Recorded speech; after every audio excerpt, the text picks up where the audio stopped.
Okay. The most dangerous weapon in the world is not a nuclear or hydrogen bomb, it is a human mind filled with hatred. In the name of Almighty Allah, the most gracious and the most merciful. Respected teachers and my dear classmates, a very good morning and assalamu alaikum to everyone present here. I, Ifra Tariq, feel honored to be your host for today's speech competition. So we have divided this class into four groups. Group A led by Meerab and the speakers from Group A is Madiha Ayub and Meerab Shabir. Group B led by Zad. There are the two speakers from Group B, Shah Sharmin and Fatih Sadar. Group C led by Aida. The speakers are Nafia and Aida. Group D led by Mahmoud Guzar. Speakers are Kalimullah and Mahmoud. So the most important thing is that we will give only 2 minutes for each speaker to speak. So from Group A, my call goes to Madiha Ayub.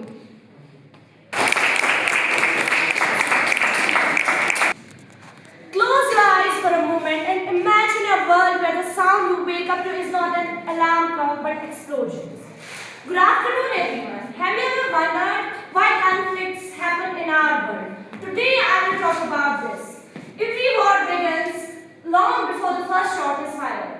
War is often seen as a clash of armies, weapons and strategies. But in reality, it begins in the human mind with fear, ambition, anger and sometimes even misunderstandings. So why do people go to a war? One major reason is the desire for power. Nations and leaders have historically fought to expand their territory, control resources or dominate others. The pursuit of leading to conflict that costs countless lives. Another reason is fear. When countries feel threatened, whether the threat is real or perceived, they may choose war as a way to protect themselves. Their fear can create a cycle where each side prepares for conflict. Differences in beliefs and ideologies also play a role. Religion, politics and cultural values can divide people, turning disagreements into hostility. When compromises fails, war can become a tragic outcome. Economic interests cannot be ignored either. Access to resources like oil, water and land has fueled many conflicts throughout history. In such case, war becomes a means to secure survival or wealth. But perhaps the most overlooked reason is misunderstanding. Poor communication, propaganda and mistrust can turn small disputes into large-scale wars. When people stop seeing each other as human beings, it becomes easier to justify violence. In conclusion, wars are not caused by a single factor but a complex mixture of human emotions, politics, decision and social conditions. Step towards preventing future conflicts. Because if war begins in the mind, then peace must begin there too. War is not just a history written in books.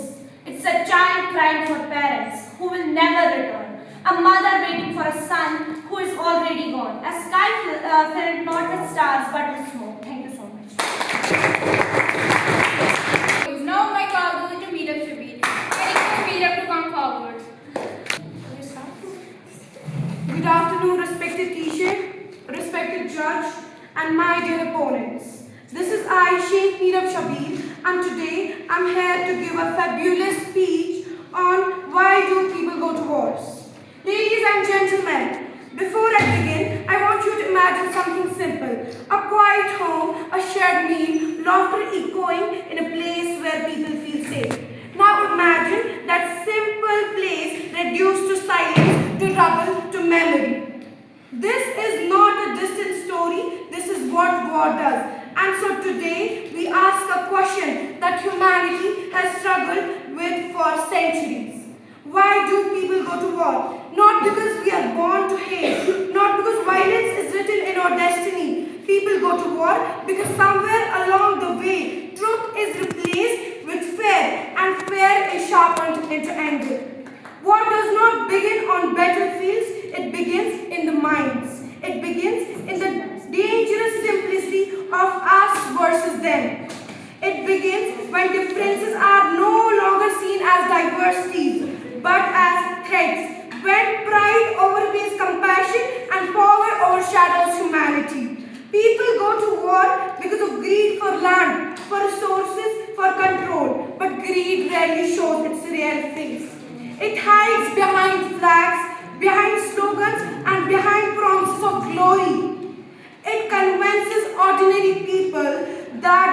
production is a form of duty, but it's not.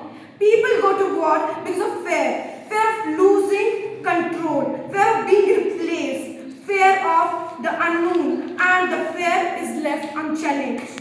It becomes a force that can move nations towards destruction. But there is truth we often avoid. No one truly wins a war, even those who claim victory. Carry invisible scars. Carry loss of life, loss of innocence, loss of what could have been. War is not inventable, it is a desire. When dialogue is abandoned, when empathy is silenced, and when aggression is mistaken for strength. But if war is a choice, then so is peace. And peace is not a weakness, peace demands courage. The courage to listen, to understand, to stand firmly without violence. It asks us to choose unity over division and humanity over hostility. So let us not reserve our applause for those who fight wars, but for those who prevent them. Let's not just honor bravery in battles, but bravery in restraint. Because the greatest victory humanity can achieve is choosing not to go to wars at all. So let humanity win. Thank you for listening.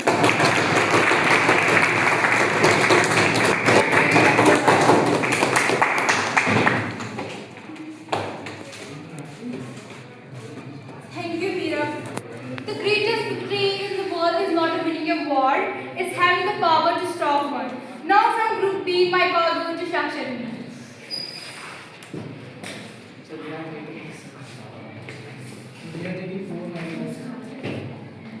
Honorable judges, respected teachers, and audience. Human beings have achieved many great things, but one question still remains. Why do people go to war? One reason is wanting more power. Countries often fight because they want more land, control, or influence. When one nation wants to become stronger than others, conflict can begin. Another reason is fear. Sometimes countries think they are in danger, even when they are not. This fear can make them act aggressively, and small tensions can quickly grow into big fights. There is also difference in beliefs. People follow different religions, ideas, and ways of life. When they refuse to understand, this can lead to serious problems. Resources are another cause. Things like water, oil, and land are limited. When countries compete for them, peaceful solutions are often ignored. Sometimes wars happen because of wrong decisions. Leaders may think fighting will solve problems quickly, but it often leads to more sufferings instead. The most important thing to understand is that war does not start suddenly. It grows slowly from anger, misunderstanding, and lack of communication. If people learn to talk, listen, and respect each other, many wars can be avoided. In the end, war is not the only choice. Peace is also a choice, and it's always the better. Thank you.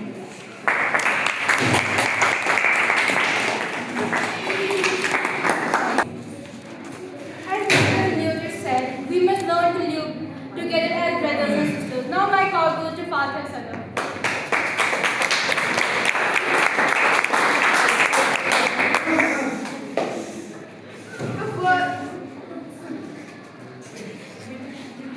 The world is a dangerous place to live. Not because of the people who are evil, but because of the people who don't do anything about it. These words by Albert Einstein challenge us to look beyond the surface of conflict. Honorable judge, respected teacher, and my dear opponents. I am Fatha Sadaf, and today I am here not to give a history lesson.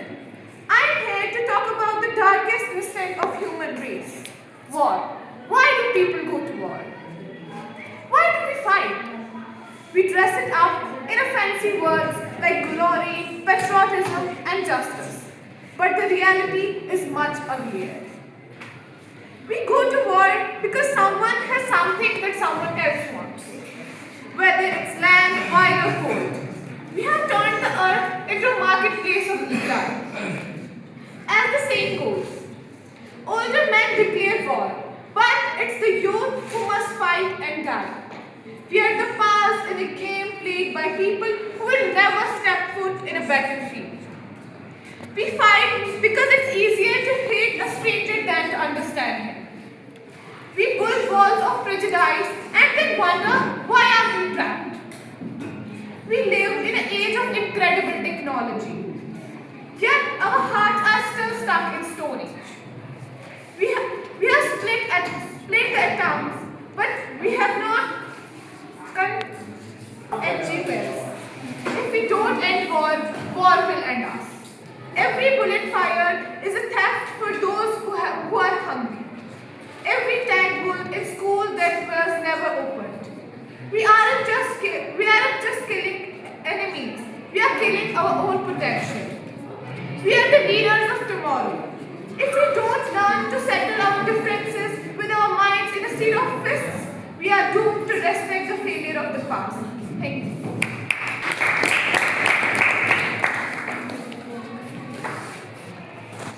Now from Group C, my call goes to Aida Zishan.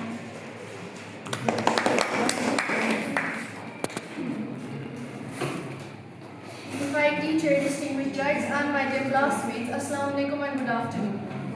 As Albert Einstein once said, I know not with what World War III will be fought, but World War IV will be fought with sticks and stones. This powerful thought forces us to ask, if war only takes us backward, then why do we still choose it? War is not just a clash of armies, it's a failure of understanding, a collapse of humanity. According to historians and thinkers, wars are often born from a few dangerous forces. Number one, the desire for power. Leaders and nations seek control, believing strength comes from dominance. Second, fear. As Franklin D. Roosevelt said, the only thing we have to fear is fear itself. Yet fear often drives nations to attack before being attacked. Third, greed for resources. Oil, wealth, land. These become more valuable than human lives. Fourth, differences in beliefs. Religion, politics, ideologies divide people who forget that diversity is meant to unite us, not to separate us. And finally, pride and revenge. As Mahatma Gandhi wisely said, an eye for an eye makes the whole world blind. Yet history shows that humans still choose revenge over wisdom.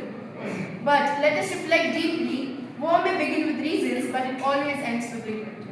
As Martin Luther King Jr. said, wars are poor chisels for carving out peaceful tomorrows. Wars destroy homes, dreams, and futures. It creates victory just on paper, but defeats in reality. So the real question is not why do people go to war. The real question is, can we rise above it? Because peace is not weakness, peace is strength. As Nelson Mandela reminded us, if you want to make peace with your enemy, you have to work with your enemy. Let's be the generation that learns from wisdom, not repeats mistakes. Let's choose dialogue over destruction and understanding over conflict. Because in the end, the greatest victory is not winning a war, it's creating peace. Thank you.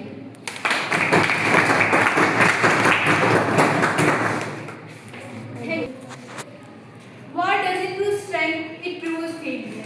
Now my call goes to Nakia Nadeem.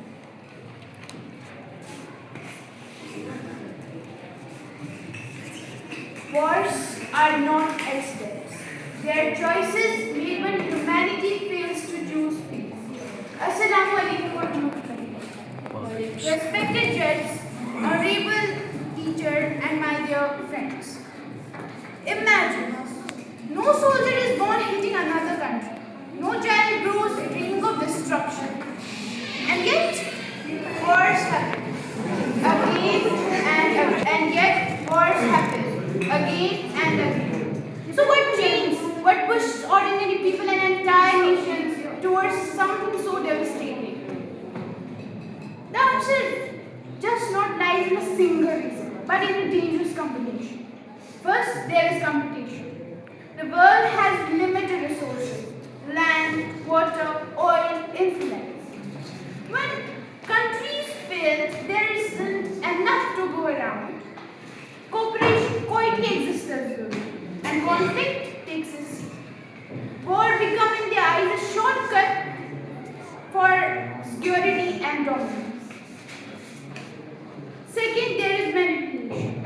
Leaders and powerful groups can shape public opinion through speech, media, and propaganda. They can turn fear into anger and then change this anger into actions. People are convinced they are fighting for justice, when in reality they may be fighting for someone else's ambition. Then comes history. Old bonds don't disappear easily. Past conflicts, unresolved disputes, and generational groups can keep tension alive for decades. Sometimes war is less about present and more about setting boundaries for the past. Another factor is myth. History proves repeatedly its opposite. But the time reality sets in, it's already too late. And perhaps the overlooked reason is silence. The silence of those who see problems but choose not to act early. When conflicts are ignored, they grow. When dialogue is delayed, distrust deepens. War often begins where communication ends. But here's the uncomfortable reality. War is not just a failure of leaders, it's a failure of humanity to resolve differences peacefully. If we truly want to understand why wars happen, we must look beyond weapons and battlefields. We must look at human behavior, our impatience, our divisions, and sometimes our willingness to follow without questioning. Because in the end, wars are not inevitable. They are decisions, and if they are decisions, then they can be taken. Thank you.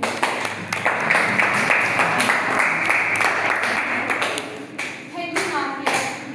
The real victory is not just the battles we fought, but choosing peace over ended. Now, from Group D, my call goes to Kalimika.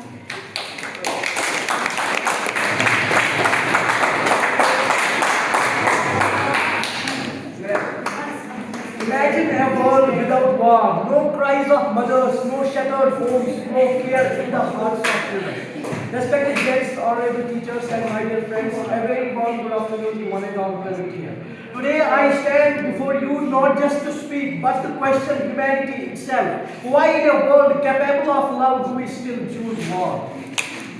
Wars are not born on battlefields, they are born in the minds of people. They grow from fear, misunderstanding, greed, and above all, ego. Wars never give us peace, happiness, justice, but only an illusion. It gives graves instead of growth, tears instead of triumph, and silence instead of songs. People go to war, but most of them begin with misunderstanding, greed, or desire of power. Sometimes countries fight to protect their land or people, but often wars happen because leaders fail to solve problems peacefully. The greatest victory is not winning a war, but ensuring that no war ever needs to be fought. If we learn to respect differences, to listen before we judge, and to choose compassion over conflict, we can build a world where war is no longer necessary. Now the simple answer to the question why do people go to war is because somewhere humanity fails. We fail to replace hatred with love. We fail to replace anger with dialogue. We fail to choose peace when it matters most. If we will succeed in these matters, everything will happen peacefully.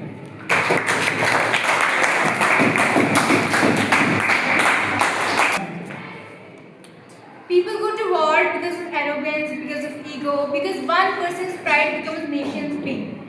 And the most dangerous part, we are trained to believe it's heroic. But think deeply, if killing thousands make you heroic, then what makes you man? Now my call goes to Mahmoud Gulzar.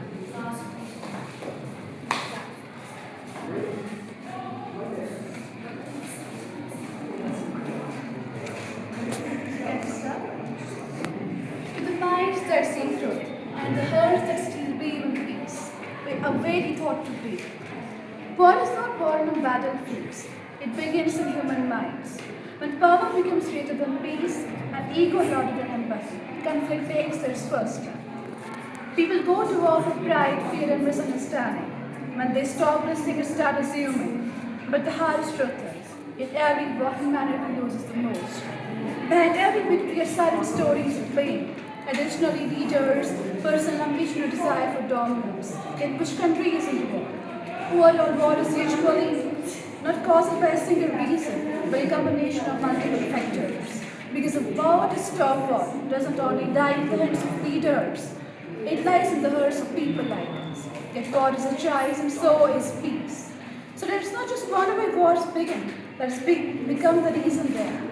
Because the world doesn't need more victories, it needs more humanity. Thank you.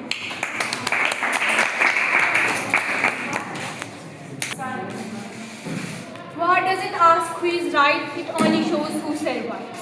And today war is changing form. It's not just bombs and bloods anymore, it's in our words, in our habits and in our divisions. Now we came to conclude this speech competition. Now my call goes to Dilba Abbas to conclude this session. Respected teacher and my dear friends, I welcome all of you with the great greetings of Islam as Assalamu Alaikum. As you all know, we were having a debate competition in our class. Respected teacher and my dear friends, I welcome all you with the great greetings of Islam as Assalamu Alaikum. As you all know, we were having a speech competition in our class. So now we have the most exciting part of our speech competition, the result declaration. So the winning group is Group C, which was led by Aida Zishan.